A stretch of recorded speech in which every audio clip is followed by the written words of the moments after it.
Okay, we're back. Sir Chris De La Cruz here. And this time we are going to discuss the part 6 of our basic math series. And this is all about greatest common factor. What is greatest common factor, or GCF? It is the highest factor common to a given set of numbers.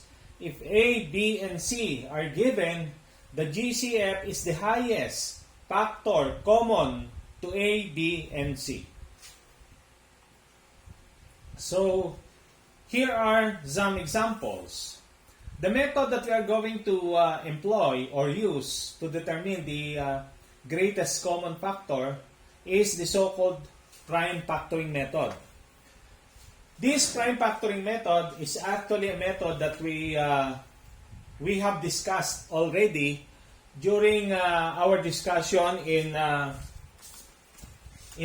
part 3 about fraction, and in our part 4 about LCD, and also in our part 5 discussion about least common multiple. So this is not a new term for us, because when we say prime, again, we are talking here of numbers that are no more factorable aside from itself and 1. So, let us try to solve example number 1.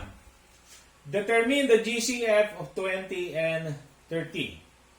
Now, in order to determine the GCF, from the title of the method itself, we have to determine the prime factor of 20 and 30. So the prime factor for 20 is, actually it is 4 times 5. But since 4 is not a prime number because it is still factorable, so what we wrote here is already the prime factors of 20. Instead of 4 times 5, we wrote 2 times 2 times 5.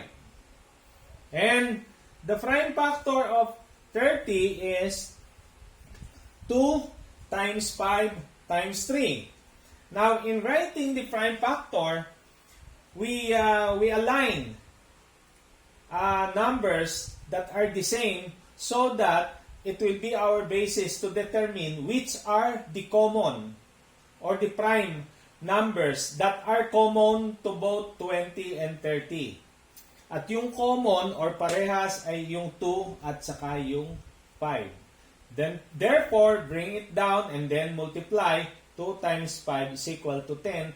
That is why we got the value of 10 as the GCF or the greatest common factor for 20 and 30.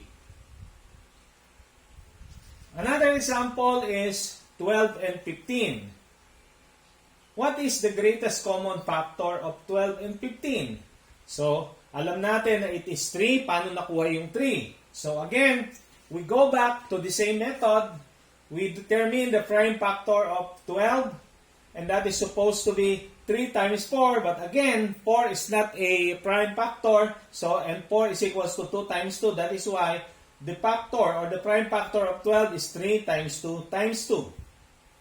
And the factor of 15 is 3 times 5.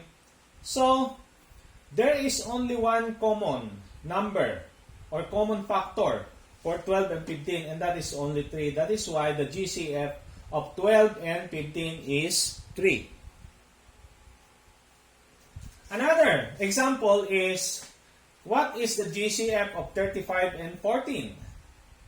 So, again, by prime factoring, the factor of 35 is 5 times 7, and the prime factor of 14 is 7 times 2. So, therefore, 7 is the common, and therefore that is the highest or the greatest common factor for 35 and 14. So, how about this one? Determine the GCF of 28, 84, and 70. So, the prime factor of 28 is 2 times 2 times 7. The prime factor of 84 is 2 times 2 times 7 times 3. And the prime factor of 70 is 2 times 7 times 5. And if you are going to look at it, there are 2 common factors. And that is 2. and 7. Multiply them and the answer is 14 and therefore the GCF is 14. Now, you might be asking, saan ba natin ginagamit? Bakit ba tayo nag-solve o nagde-determine ng greatest common factor? Actually, this greatest common factor is applicable for factoring in algebra.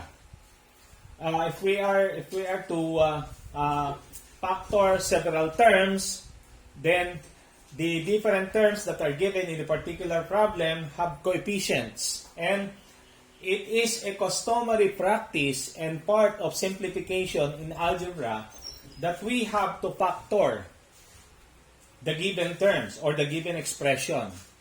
And therefore, the method of determining the greatest common factor is very important because this will help us in determining what should be the greatest or the highest factor that we can use in factoring algebraic expressions.